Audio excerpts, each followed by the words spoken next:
Ya, sekarang kita udah ada di Semarang Barat. Ini adalah rumah lama dari Pak Bambang Sadono ya. Di sekitaran Kerapia. Ini biasanya juga sempat tinggal di sini beberapa tahun. Dan nanti kita akan ngobrol-ngobrol di sini sama dengan Bapak dan kita tunjukin beberapa hal mungkin yang menarik dari rumah ini ya. Langsung aja. Ya, yang pertama mungkin ini agak jelas ya, Taman Raja Bambang Sadono. Jadi ini merupakan sebuah taman, ada perosotan, ada ayunan, taman untuk berkumpul juga, walaupun ini udah agak lama ya, dari awal tahun 2000-an. Tapi ya ini salah satu hal yang menarik ya, karena di depan rumah persis. Ini dibikin dalam rangka kelahiran saya, jadi ya cukup menarik seperti itu sih.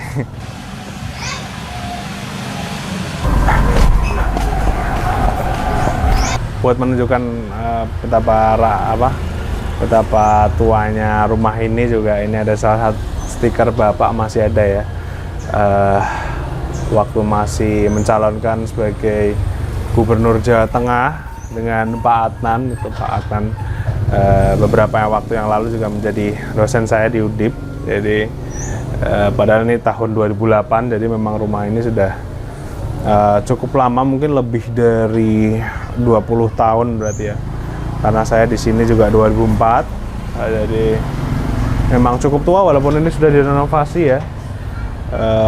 Tapi ya termasuk banyak memori sih di rumah ini seperti itu.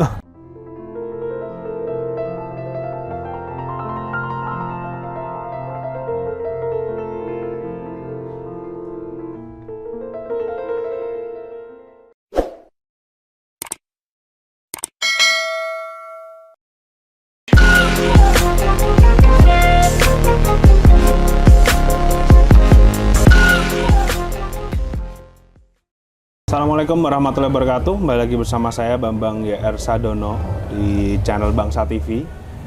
Dan sekarang kita ada di program Sadono dan Sadono, tentunya dengan papa saya, yaitu Pak Bambang Sadono. Jadi mungkin bisa perkenalan sekalian dijelaskan kita di mana Pak sekarang. Iya, nama saya Bambang Sadono. Nah, ini Bambang YR Sadono ini adalah anak bungsu. Jadi nanti kalau bertanya-tanya itu karena dia memang tidak tahu banyak ya, tentang. Nah, ini adalah rumah kami yang di Kerapia ya, di Jalan Hanilo nomor 8. Ini adalah rumah pertama yang kita huni sejak saya punya rumah pertama kali di Semarang. Iya. Kemudian ini kita memang sengaja di sini karena topik pembicaraan kali ini adalah tentang keluarga. Ini sebenarnya banyak yang titip pertanyaan juga Pak ini dari keluarga karena masih bisa ditanyakan, tapi mungkin kalau awal-awal lebih ke dulu kalau pas remaja Bapak itu menggambarkan keluarga itu gambarannya seperti apa pas remaja itu, Pak di Blora terus? Iya, jadi saya memang ingin bahwa ke depan itu mempunyai keluarga yang mapan ya. Saya punya beberapa ukuran ya. Jadi ukurannya itu adalah mapan secara ekonomis, mapan secara sosial, bahkan juga mapan secara politis ya, juga mapan secara religius ya. Jadi saya kira itu gambaran yang keluarga yang ideal yang pernah saya bayangkan.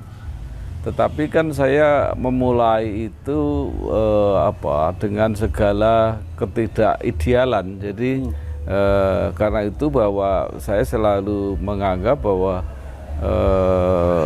banyak hal itu yang kejadiannya itu ya kebetulan-kebetulan, keberuntungan-keberuntungan yang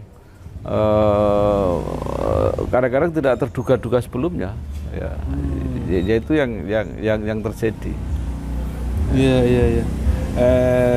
Tapi kalau kita membicarakan tentang keluarga kan pasti Ya. dimulai dari pasangan hidup seperti Ya. itu, Pak. Nah ini kan Ya. dengan Mama Ibu Ya. Restulanjari kan Ya. sudah lebih dari 40 tahun ya, Pak. Iya. Dan sudah menikah sejak tahun 1980 gitu. Iya. Iya. Nah itu Papa itu ada momen nggak sih di mana Papa itu, oh ini saya mau bikin membuat keluarga ini pasti dengan Iya. Ibu Restulanjari. Iya, Ada nggak sih, Pak? ada. Jadi itu karena Papa itu punya konsep ya sejak remaja.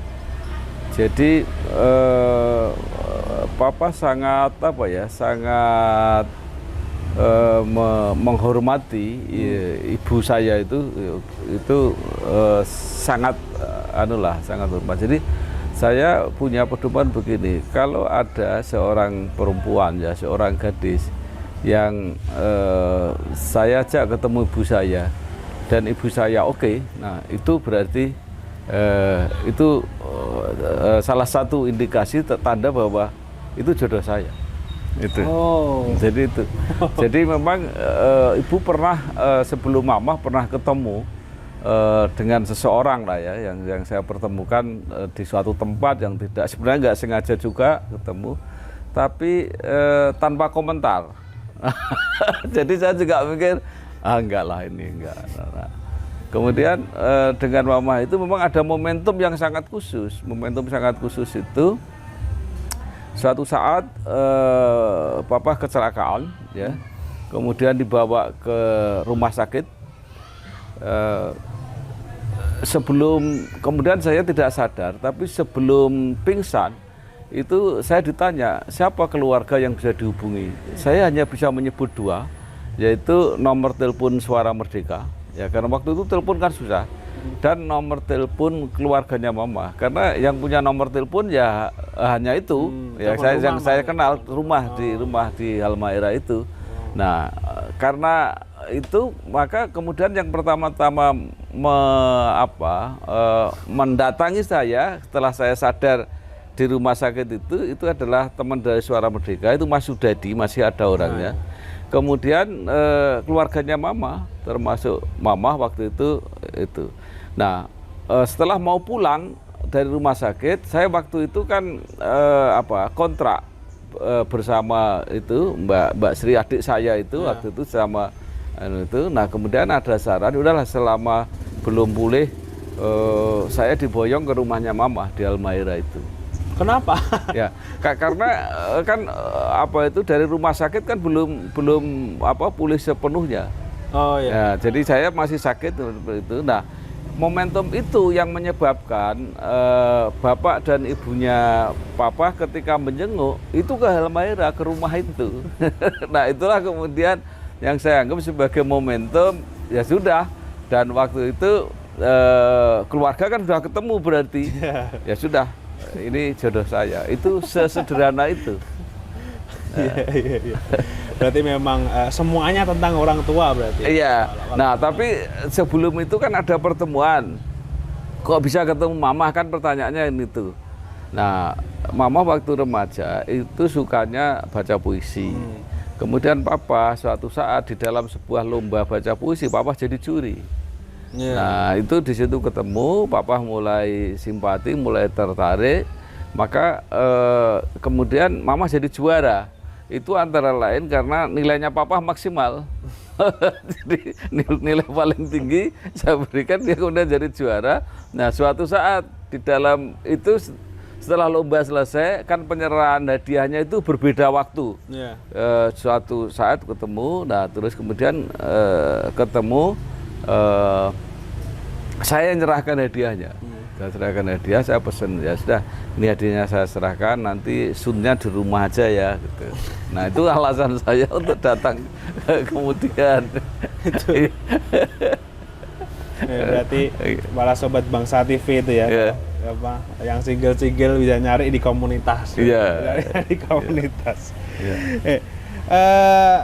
Tapi itu ya, tadi kan sudah banyak cerita mengenai bagaimana pertemuan antara dua keluarga juga. Terus setelah itu kan pernikahan itu terjadi ya. Nah, itu yang papa persiapkan apa itu menjelang ke pernikahan itu? Mungkin dari mental dan lain-lain. Dan ada yang disesali nggak? Terus kalau pesan buat orang-orang di luar sana, kira-kira apa yang harus dipersiapkan gitu, sebelum menikah dan memulai keluarga? Iya, jadi gini, kita selalu kita kan banyak membaca, banyak ketemu orang, banyak macam-macam lah kita belajar. Jadi orang menikah itu seperti orang cari pekerjaan, memperkerjakan. Jadi carilah orang yang kamu sukai. Nah, tapi kalau sudah menikah itu sukailah orang yang sudah kamu pilih. Jadi udah nggak boleh goyang-goyang lagi. Ya, jadi kalau masih menimbang-nimbang itu sebelumnya. Setelah itu ya apapun adanya kita harus konsekuen. Ya. Jadi nggak boleh tuh alasan macam-macam. Wah ini kan pilihan kita sendiri. Ya mau kurang mau ya udah itu udah pilihan itu. Nah yang menarik waktu pernikahan itu mungkin saya ini adalah orang yang keras kepala. Bukan besar kepala tapi keras kepala. Karena sebelum menikah saya kan udah kontrak sendiri, kontrak rumah sederhana, jelek. Yang sama Mbak Sri itu adik saya, sama-sama kuliah, saya tinggal di situ berdua setelah ikut Om Sumarno di Sampangan itu. Nah, saya itu hanya menginap semalam setelah menikah itu, setelah pesta pernikahan di rumahnya Mama di Almaira itu. Cuma semalam. Besoknya langsung ke rumah kontrakan.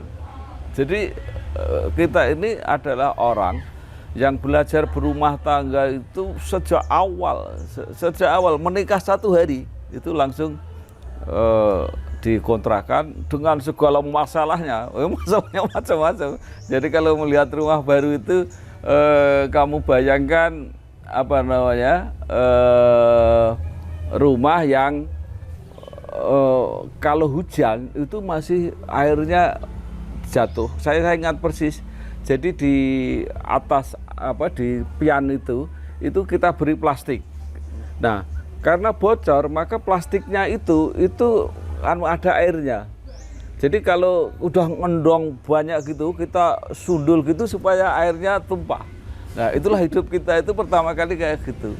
Nah, kemudian di depan kamar itu jadi nggak punya ruang keluarga. Di depan kamar itu ada gang jalan itu, di situ ada TV. Ya, TV-nya hitam putih, belum ada listrik. Bayangin, nyetelnya pakai aki. Jadi kalau sudah beberapa hari itu aki kalau mau habis itu TV-nya kelihatan. Jadi sudah melihat gambarnya, itu berarti ini mau habis. Ya, itu harus di strom. Jadi ada tempat nyetrum aki. Nah, itu yang jadi pertama kali itu, kemudian dapurnya masih tanah, kamar mandi dan WC-nya di luar terpisah, ya. WC-nya itu tidak ada atapnya. Jadi kalau mau ke WC itu kalau hujan harus bawa payung, gitu. Dan airnya harus ngambil dulu dari sumur, jadi bawa ember sama bawa payung. Nah itulah saya kira yang nggak terbayangkan oleh siapapun. Dan itu Mama mulai dari situ. Itu. Nah, terus itu maksudnya maksudnya tadi kan mengatasi mungkin itulah ya, tapi menghadapinya bareng-bareng itu gimana? Ya, saya mencoba meyakinkan. Jadi Mama itu kan dari keluarga yang lebih mapan lah ya. Jadi mapan. Saya yakinkan bahwa kita harus mulai dari ini. Nah, ketika masih pacaran, saya itu kan jadi wartawan. Jadi nggak pernah punya waktu rutin. Nggak bisa misalnya setiap malam minggu terus apel jam berapa, enggak. Jadi pokoknya kalau saya habis dari kantor, kemudian saya telepon masih ada waktu dia gitu, saya datang, nggak peduli hari apa datang. Jadi itu terjadi. Kemudian suatu saat Mama juga ikut Papa di kantornya Suara Merdeka, waktu itu kan masih di Merak. Itu masih banjir, airnya masih banyak di situ lah. Dia kalau nunggu itu sampai malam, kadang-kadang nunggu saya ngetik sampai beritanya diterima, kemudian itu kan di situ. Nah, saya waktu itu juga tanya, kamu kok mau ikut kayak begini?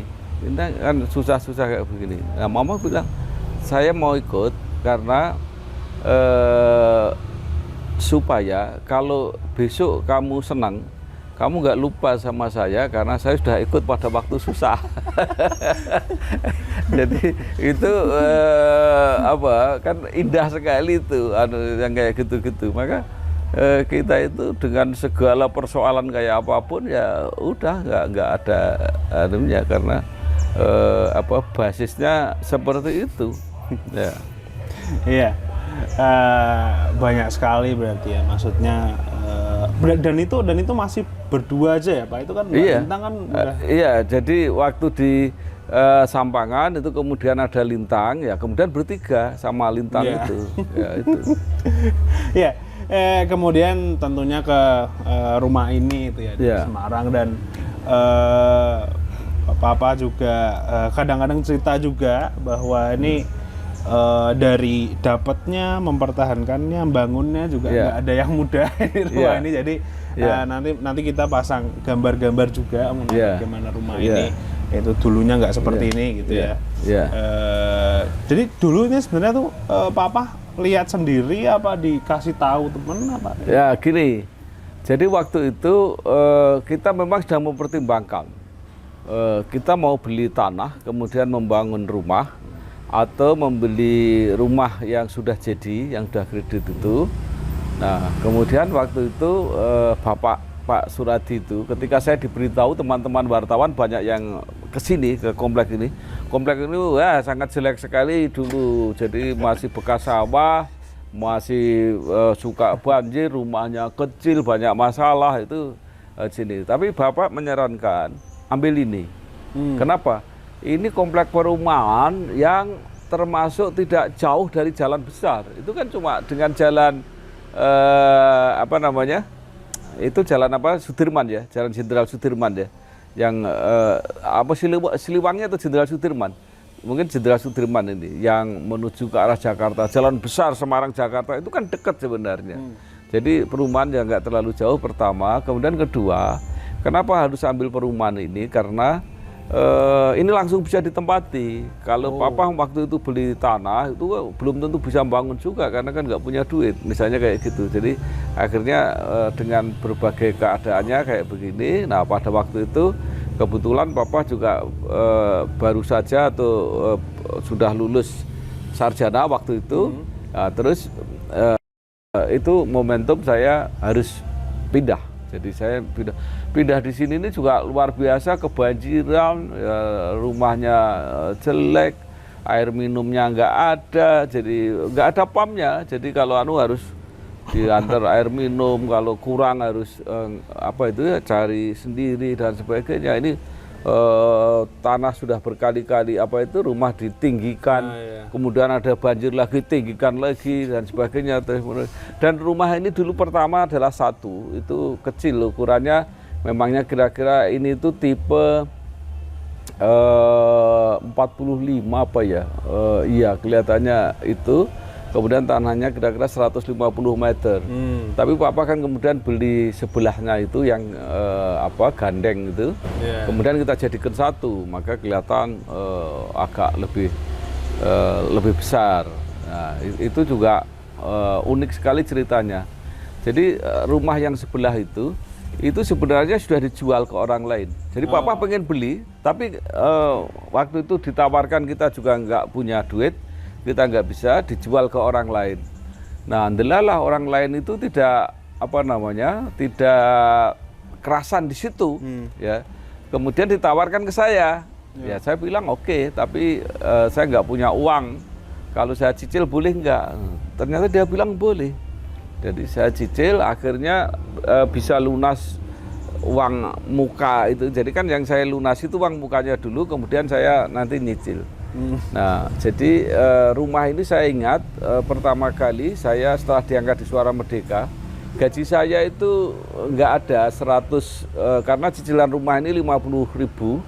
Nah, persyaratannya itu boleh gaji untuk nyicil rumah kalau 3 kali lebih. Berarti gajinya itu harus di mark up. Jadi 150 lebih lah, 160 supaya bisa dipotong yang 50.000. Padahal gaji saya sebenarnya nggak ada segitu, ya bisa dibayang kayak gitu.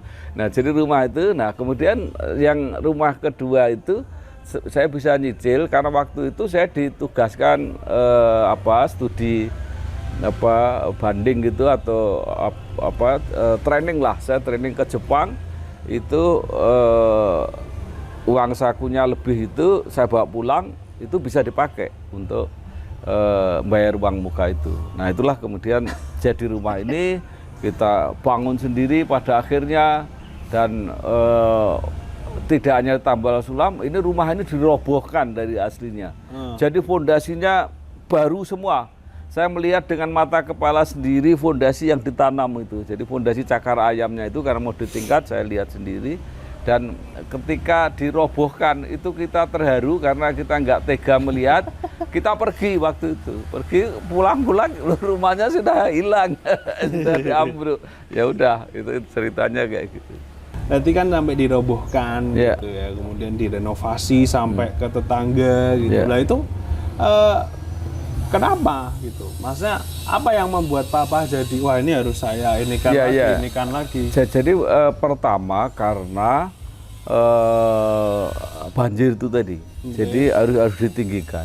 Kedua, ruangnya itu nggak cukup kan waktu itu sudah anaknya 3 ya, jadi saya 1 kamar, jadi kalau masing-masing harus butuh atau kalau tidak 3 misalnya kamar, misalnya butuh 2 kamar lagi lah, yang 1 mungkin, nah itu harus harus ditambah kamarnya. Nah kemudian saya pasti butuh ruang kerja.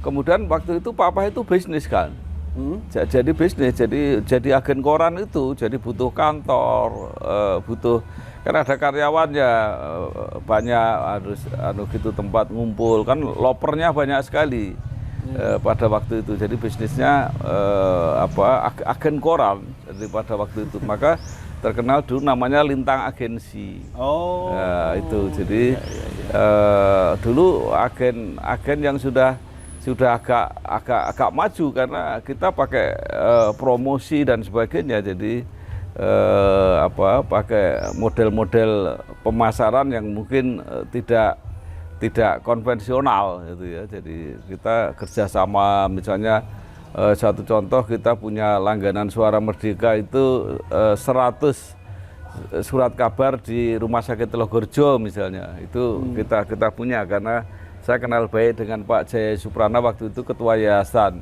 Nah kemudian Papa itu kan sering meliput di waktu itu masih namanya IKIP Semarang, Undip. Itu perpustakaan Undip maupun IKIP Semarang itu pelanggannya Papa.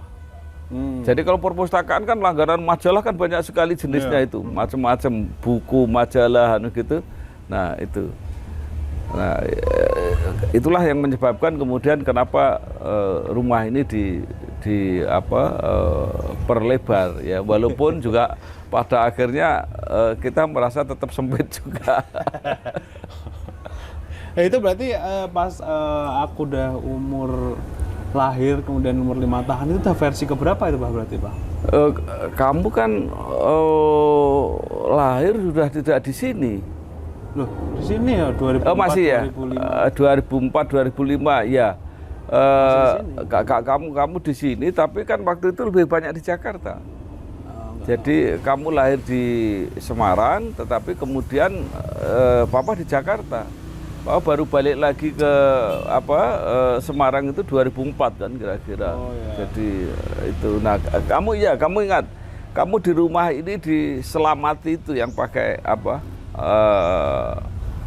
dingdong itu pakai terbangan itu, kamu di rumah ini saya ingat itu ya. Terus ini kursinya sebenarnya agak lama juga ini. Iya lama sekali. Ini lama sekali karena ini dikirim oleh orang dari Grobogan kalau nggak salah waktu itu. Nah, jadi kemudian kalau tadi kan sudah tentang itu ya Pak, tentang bagaimana rumah ini gitu direnovasi, ditinggikan gitu. itu kan maksudnya ya fine aja lah mas, kan sebagai kebutuhan itu. Ya. Nah, yang aku tanyakan itu sebenarnya bagaimana papa itu menghadapi keinginan dan kebutuhan keluarga itu, apa yang papa bilang gitu? Papa bagaimana saya kembali lagi ya, mungkin saya itu orangnya agak beda. Saya selalu tidak pernah menolak keinginan. Ya.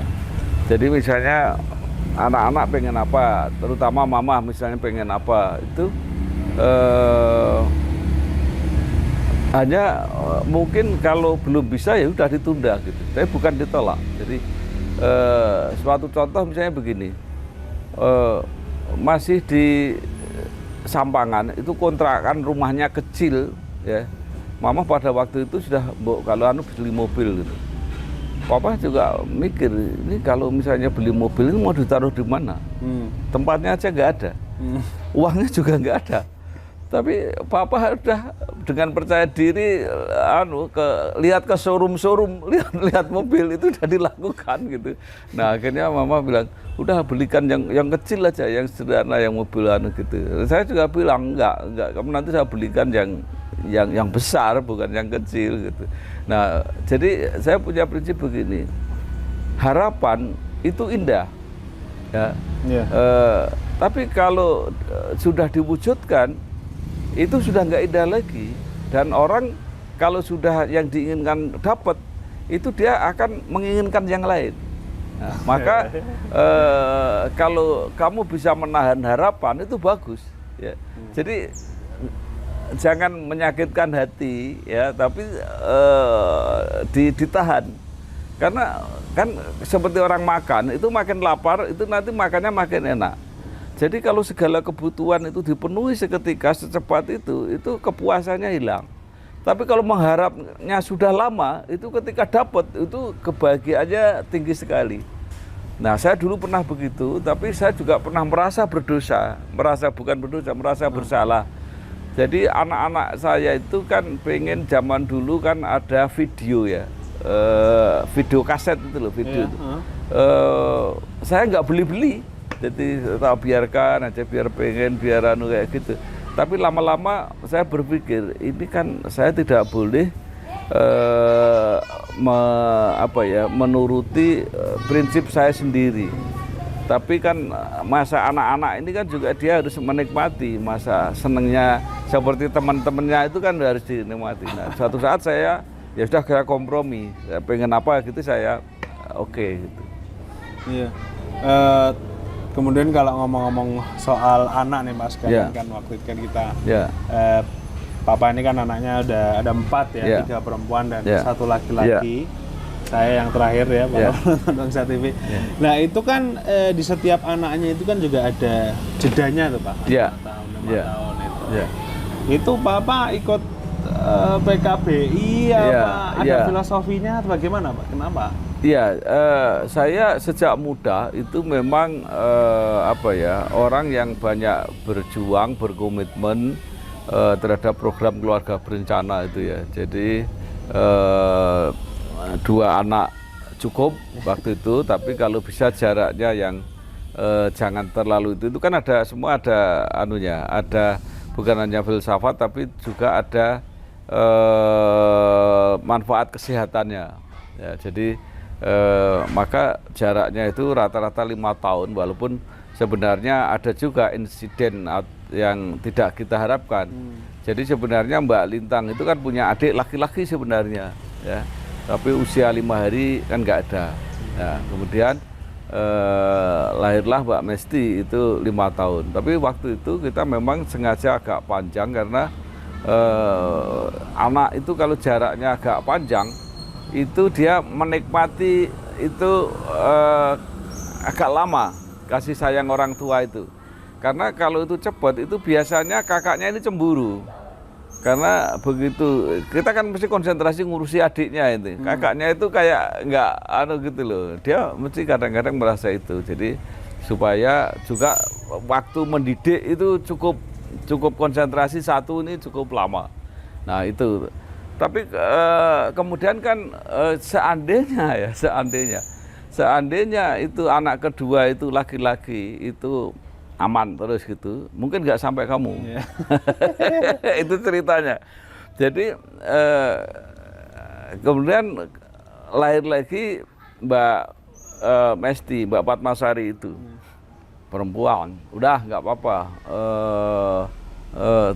Saya kadang-kadang juga berguru dengan teman-teman, ya ini kan pedomannya KB laki perempuan sama aja, tapi tetap aja nggak bisa, tetap aja ini dua perempuan, pengenlah satu lagi kalau anu laki-laki.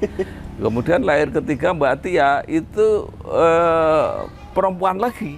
Nah itulah kemudian ada saran pada waktu itu gini,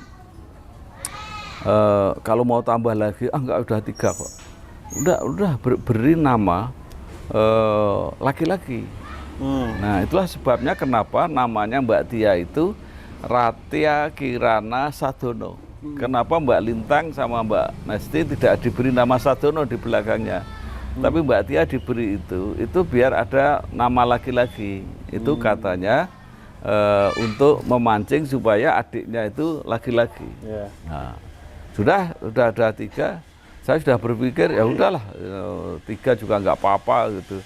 Tapi mama kan masih enggak tambah lagi 1, siapa tahu laki-laki. Nah kemudian 8 tahun kemudian betul lahir kamu laki-laki. Ya sudah itu 4. Juga awal-awalnya lu kok cewek. Ya, baru mepet-mepet. Ya memang, jadi itu sudah diperiksakan di mana-mana.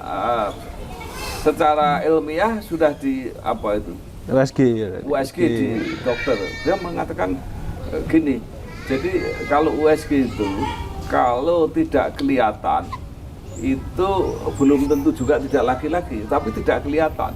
Nah, jadi sampai itu nggak kelihatan. Nah kemudian kita ini kan punya sahabat ya, namanya Dokter Imam, kamu mungkin tahu. Dokter kita Pak Imam itu kan sudah Pak Bambang kita ajak ke Kelenteng, saya diajak ke Gedung Batu, ambil itu kan ada klak terus jatuh itu sampai 2 atau 3 kali itu perempuan terus. Ya sudah perempuan lagi. Nah suatu saat kita kan di Jakarta, mama pulang ke Semarang konsultasi dengan dokter yang 2 orang. Kalau Mbak Lintang dulu masih di Rumah Sakit Karyadi, Dokter Suharsono ini yang membantu Mbak Mesti sama Mbak Tia di Probolinggo dua-duanya itu. Itu konsultasi ke Dokter Suharsono, dia mengatakan ini 90 berapa persen gitu, Bu Bambang ini laki-laki. Nah langsung begitu, ya sudah kalau gitu nanti lahir dengan dokter saja. Nah itu sebabnya kenapa kamu lahirnya dibawa ke Semarang ketemu Dokter Suharsono itu. Nah, itu yang menyatakan pertama kali bahwa laki-laki itu Dokter Suharsono itu. Aku pernah ketemu sama Dokter Suharsono.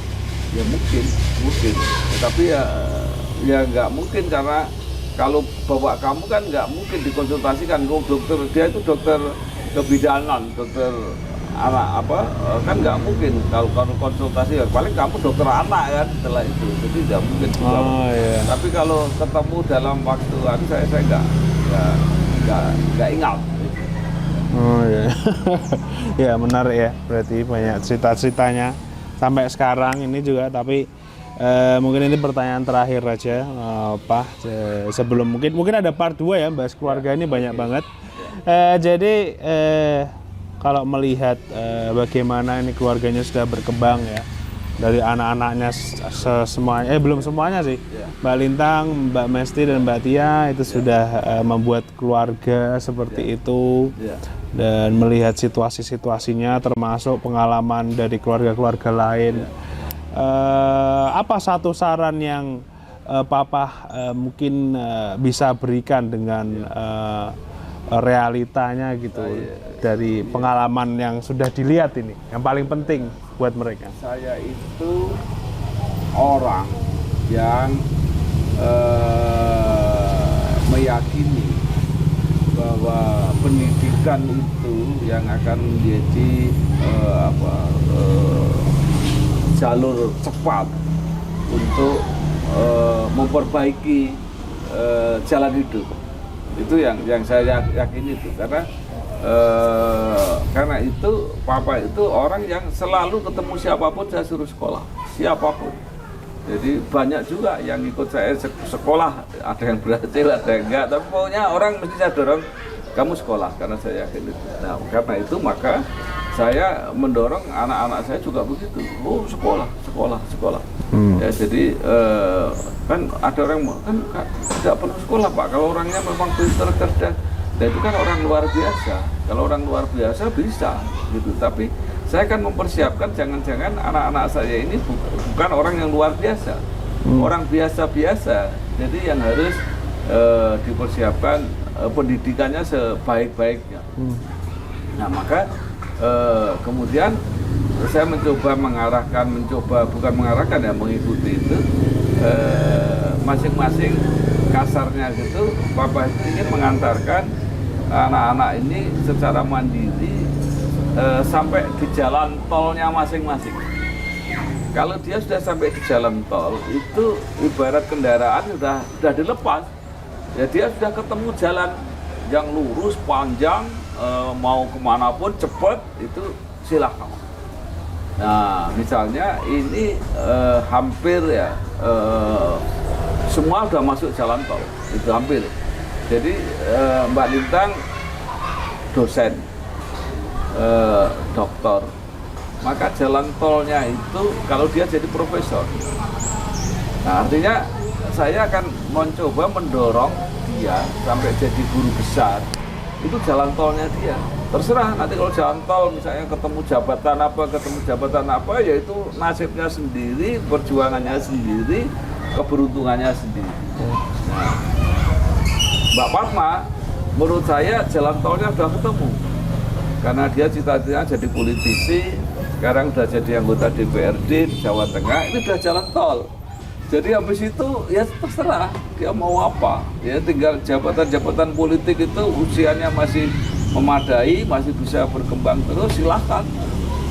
Nah, Mbak Tia itu menurut saya juga ini dia sudah sampai jalan tolnya, ya. Karena dia seorang dokter, sekarang sudah jadi dokter spesialis. Ya. Nah, itu jalan tol. Wes, kamu mau apa? Silahkan. Udah, saya udah nggak akan mempengaruhi, nggak akan, cuma memantau aja. Nah, yang masih menjadi pemikiran itu adalah kamu. Ini masih agak jauh ini dari jalan tolnya. Belum jelas ini. Ini mau jalan tolnya ini pintu masuknya mana itu ya? Mau masuk dari Tembalang apa dari Ungaran apa dari ini yang masih belum kelihatan. Nah, itulah kira-kira secara kasar bagaimana saya membantu mendorong anak-anak ini dan keluarga. Satu yang saya ingin sampaikan adalah begini. Jadi kalau orang sudah mengambil keputusan pertama itu kan berumah tangga. Kalau kamu sudah berumah tangga, berarti kamu punya istri, maka apapun yang kamu lakukan, ya. Jadi tapi jangan lupa dulu pertama bahwa seseorang itu orientasi pertamanya itu adalah orang tua. Ya. Orang tua itu terutama ibu, karena ajaran Islam selalu mengatakan siapa yang harus kita hormati, Rasulullah, ya, ibu. Nomor 2 ibu, nomor 3 ibu. Artinya bahwa orientasi pertama itu adalah ibu. Nah, itu tadi yang sudah saya ceritakan bagaimana saya itu. Tapi begitu kamu menikah, kamu orientasimu adalah istri. Karena kamu memasukkan orang lain ke kehidupanmu yang nasibnya tergantung, masa depannya tergantung, tuh bayangin itu. Seorang istri itu kayak penumpang, kamu sopirnya. Jadi kadang-kadang kasihan juga, dia penumpang nggak tahu mau dibawa kemana itu. Kadang-kadang jalan ke depan situasinya apa nggak tahu. Jadi sebagai penumpang harus percaya saja kepada sopirnya ini. Yeah. Sopirnya kalau agak nggak bener dikit ya dia kejeglong, ya ikut kejeglong. Nah, karena itu maka kamu harus pikirkan itu. Tetapi kalau kamu sudah punya anak, kamu orientasinya tambah lagi. Jadi pertama ibu, Kalau sudah punya istri, kamu harus bertanggung jawab terhadap istrimu. Ya. Tapi kalau kamu sudah punya anak, itu kamu harus bertanggung jawab terhadap anak ini. Ya. Karena anak ini lahir tidak meminta, ya, tapi kamu yang merencanakan. Jadi kamu harus bertanggung jawab sepenuhnya terhadap anak ini. Anaklah yang akan menentukan Pak Darmanto Yatman, saya suka sajanya. Jadi ibu atau bapak itu, orang tua itu bagaikan pohon, ya. Buah itu adalah anak-anaknya. Kalau anak-anaknya bagus, ya, buahnya manis, itu orang baru akan ingat pohonnya. Jadi artinya bahwa kita harus mempertaruhkan nama kita, apalagi pada generasi yang berikutnya, itu adalah kualitas anak-anaknya itu. Jadi jangan lupa itu. Maka saya punya pedoman begini. Kalau jadi anak itu tidak berhak mengoreksi orang tuanya. Jadi saya tidak boleh, walaupun misalnya orang tua saya salah, saya nggak punya hak untuk mengoreksi. Tapi saya harus mempertanggungjawabkan anak-anak saya ini, ya, ini yang bisa dipertanggungjawabkan. Itulah yang mudah-mudahan jadi semangat, dan saya kira edisi ini Sadono and Sadono ini yang kedua ini sebenarnya saya pikir tadi ini hanya memenuhi keingintahuan Bambang Sadono Junior ini, karena dia termasuk orang yang lahir belakangan, dia minta cerita yang dulu itu seperti apa. Nah, mudah-mudahan ini juga membangkitkan semangat. Ini kan saat-saatnya menentukan siapa. Saya nggak tahu siapa pacarmu, berapa banyak pacarmu, ya. Karena nggak apa-apa, itu termasuk pacaran itu juga latihan, ya. Kamu kan tanya, kalau pacaran nggak jadi gimana? Kalau saya, pengalaman saya, mohon maaf ya, kalau pacaran nggak jadi saya bersyukur. Nggak boleh terus lebih lama-lama, nggak. Ini justru jalan. Kamu harus memilih yang lebih baik, ya. Jadi itu untuk perbandingan. Sampai nanti mentok kamu harus menilai, ya sudah, itu berhenti sampai di situ, dan itulah yang terbaik dan kalau kamu membiasakan diri, tanda-tanda Tuhan itu akan memberi tanda seperti saya tadi, ini loh jodohmu, gitu. Ya kan kita malu kalau orang tua sudah datang, sudah ketemu, terus kemudian nggak jadi, gitu kan nggak enak. Jadi saya apapun masalahnya ya kita hadapi. Iya. Oke. Ya, walaupun itu mungkin sangat relevan ya, tapi itu ternyata titipannya Mbak Lintang itu, yang pertanyaan yang kalau pacaran nggak jadi itu tadi, titipannya Mbak Lintang. Jadi mungkin soal percintaan dan perjodohan mungkin kita akan bahas lain kali mungkin ya. Ini banyak untuk para penonton Bangsa TV, jangan lupa komen juga apabila mungkin ada yang mau ditanyakan ke Pak Bambang Sadono, mungkin Pak bahas tentang topik ini ya, tentang topik itu, mungkin peristiwa-peristiwa yang relevan mungkin juga bisa dibahas. Tapi untuk sementara ini itu dulu, Pak, terima kasih sudah menyempatkan waktunya. Nanti kita akan sharing-sharing lagi di tempat-tempat lain mungkin ya, yang ada memorinya juga. Habis ini kita, saya akan jalan-jalan bentar, nunjukin para penonton Bangsa TV gimana ini sebenarnya situasinya di sekitar sini. Kalau begitu selesai sudah. Jangan lupa like, comment, dan subscribe. Mungkin ada kata-kata terakhir Pak Bambang? Ya, saya terima kasih dan mohon maaf kalau ini kan cerita sangat personal ya, dan mungkin yang paling mendapat manfaatkan adalah Bambang JR Sadono ini, mudah-mudahan. Dan itulah yang saya lakukan sejak dulu. Saya mendengar cerita orang-orang tua. Memang saya punya orang-orang khusus yang pasti, dan orang akan mendapat cerita kalau menunjukkan sikap positif terhadap cerita itu. Karena orang yang cerita kan nggak semangat kalau kira-kira ini nggak minat gitu. Nggak minat. Nah, itu adalah salah satu cara saya mengatakan sebagai ilmu kehidupan, karena ilmu yang tidak dipelajari di sekolah ini harus kita kejar sendiri. Ya mudah-mudahan ini bermanfaat. Kalau ada gunanya ya syukur, kalau enggak ya dianggap intermezzo aja. Hiburan. Oke, terima kasih. Assalamualaikum warahmatullahi wabarakatuh. Ya, alhamdulillahirabbil alamin. Wassalamualaikum warahmatullahi wabarakatuh.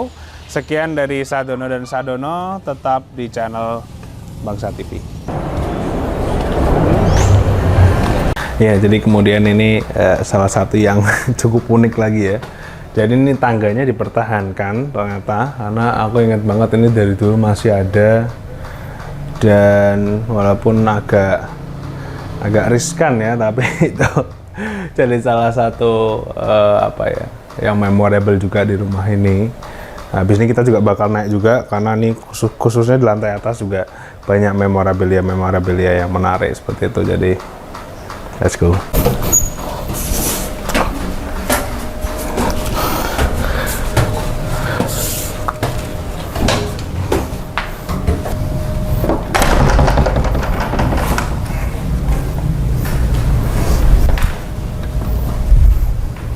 Untuk penggemar setia dari inspirasi untuk Jawa Tengah, inspirasi Jawa Tengah, inspirasi untuk bangsa, pasti juga tahu ini. Dulu kita pernah di sini sebagai studio, banyak sekali foto-foto masa lalu, memori-memori Bapak. Nah, di sini nanti kita juga ada akan cari juga mungkin foto-foto lama dari rumah ini dan lain-lain. Nah, ini juga koleksi bukunya Bapak juga banyak sekali. Di rumah yang sana juga banyak, dan mungkin kita akan di sini sebentar karena dulu ini juga salah ruangan saya juga. Waktu itu ada drumnya di sini, dulu saya biasanya main drum. Dan ini mungkin kita harus tanya Bapak juga, ini tahun berapa ya, karena ini sepertinya masih muda. Nama yang menarik lagi ini ada Kamus Umum Indonesia Jepang, ini ya, keren banget. Jadi ini pasti digunakan pada saat Bapak kan cerita berkali-kali juga bagaimana udah ke Jepang ya. Ya ini ya lagi-lagi memorabilia dengan catatan-catatan ya. Jadi catatan-catatannya, saya cinta padamu, Anata Gasuki desu. Ya Allah. Ini udah.